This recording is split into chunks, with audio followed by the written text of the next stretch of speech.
Okay, Chrome Dome ride sharing video tips and suggestions and guides and self-help, etc. Hey guys, thanks for tuning in again. Yes, this is me. I'm getting used to providing what I believe will be invaluable suggestions, advice, stories, help, etc. for those of you who ride in rideshare opportunities or drive in rideshare opportunities. Okay, so moving on to video 4, which is correct passengers and a few other topics. Now, on the previous video, we discussed keeping a clean car. One factor I forgot to mention, I do keep an older blanket in the boot. Now, the purpose of the older blanket is for when it starts to rain or the weather gets to be a bit unsure. If it's raining out there, you know, it's blowing a gale, there's rain, hail, lightning, thunder, mud, etc., then it's a very, very good idea for maintaining or help maintaining a clean vehicle is to have like an old blanket that you can just pull over the side of the road, pull it out and place it across the floor of the back seat or the back section of the car.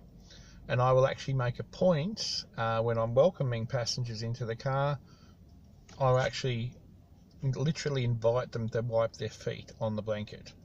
The point being, it's a lot easier to clean mud and leaves and rubbish off people's feet that go onto a blanket than going straight onto your car floor, especially if you want the car interior to have some sort of longevity. Anyway, moving on to correct passengers. Now, with the ride-sharing app that I use, obviously you'll be in a certain location and you'll get a request, and that request could be anything from 200 meters away to 20 minutes away. I personally will accept all fares, and it's very rare that I would decline a fare, and that's again another topic for another video. When arriving, as we've discussed previously, you want to arrive in a clean car, a nice smelling car, and you want to greet your rider or your passenger. As discussed previously, you do not start the fare until the passenger or all passengers are safely placed in the vehicle. Now, when you are actually making your way to pick up a passenger, you may have had them before. I've had several repeat customers. I've even had repeat customers in the same night. You will often get a rating for the person you're picking up. Now, keep in mind that rating may not actually apply to the person you're picking up. Sometimes you will get a person that is sharing an account. The account may be some sort of corporate account, and you could pick up an absolutely lovely person, but the rating says, you know, they're rated a 4.07. So you're fearing the worst. Never assume. Treat all passengers like they are 5 stars. They are important. They are paying your bills. We've discussed this. Quite often, I will pick up interesting fares, like, let's say, male and female escorts. So you will go to, say, pick up someone called Stephen, and an attractive lady might hop in the car who's dressed to go about her business on the other side of town.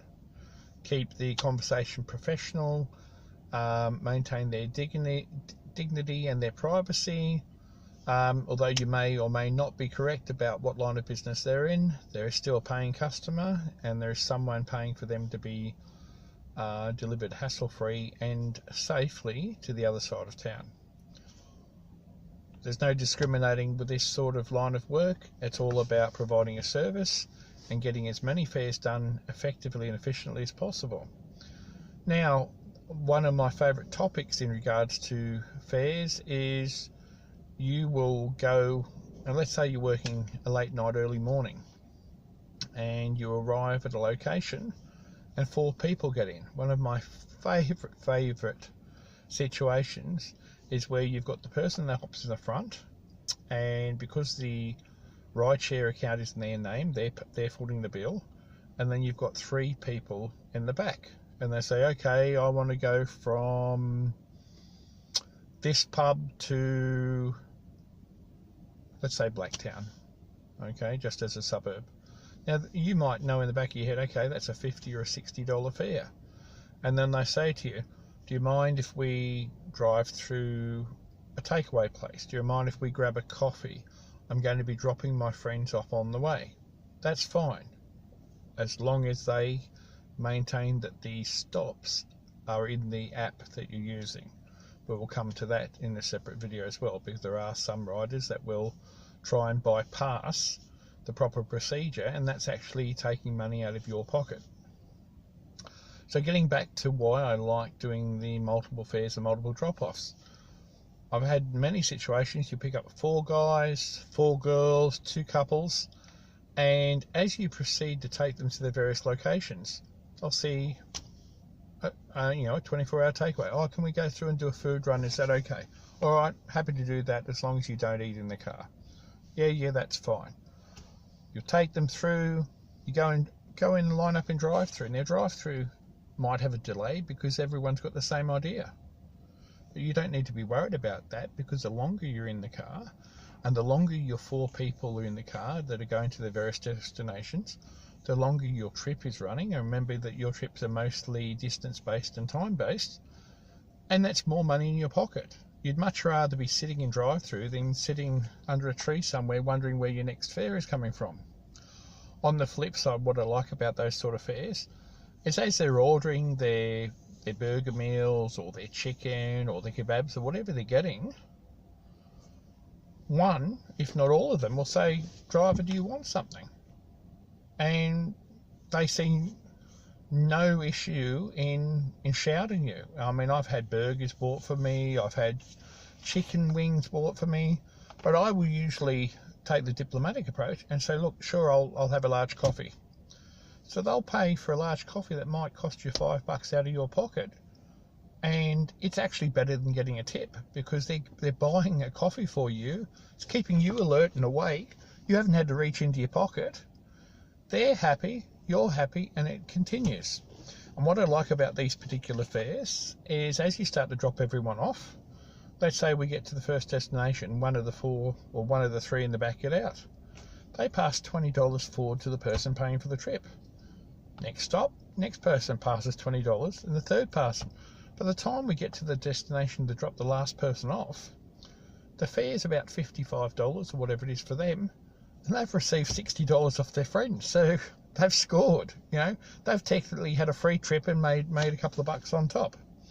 So it's very important that you respect the fact that there may or may not be multiple stops, that you give your riders every chance to go and get food on the way home, as long as you draw the line. Maybe you want them eating in your car. Just, to me, especially late at night, I try and avoid them eating in the car, because you have the potential for accidents where people have drunk too much and may bring that food back up again, and that's a topic for a future video as well. But getting back to the whole purpose of this video, as was getting the correct rider, what I will do is I will pull up, I will let the rider know I have arrived. If within 3 or 4 minutes they haven't come down, I will make a phone call, I will send a message, whatever is appropriate. And as the person approaches the car, I will say, is this a fare for Matt? Is this a fare for Jan? Is this a fare for Sally? I have had situations where I will be pulled up and actually waiting to accept the trip, and I've had random people come up, open the door and hop in. Oh, you're not my ride. Well, no, I'm not. Can I help you? Even though potentially you can't, because someone else in the same industry is expecting to arrive and take them, you maintain that professionalism. You don't say, get out of this car, or what the hell do you think you're doing, and so forth. Anyway, any questions about identifying the correct rider or making sure that you've got the correct person hopping in the car, please feel free, subscribe down the bottom, send me an email, send the questions through. I feel that we got a little bit off topic with this one, but correct passengers, as long as you maintain your professionalism, a clean car, be flexible, have some ground rules, you can't go wrong. They're going to remember you, you're going to remember them, and they'll be sure to look for you again in the future. This is Chrome Dome signing off, video 4, verifying correct passengers. Peace for now.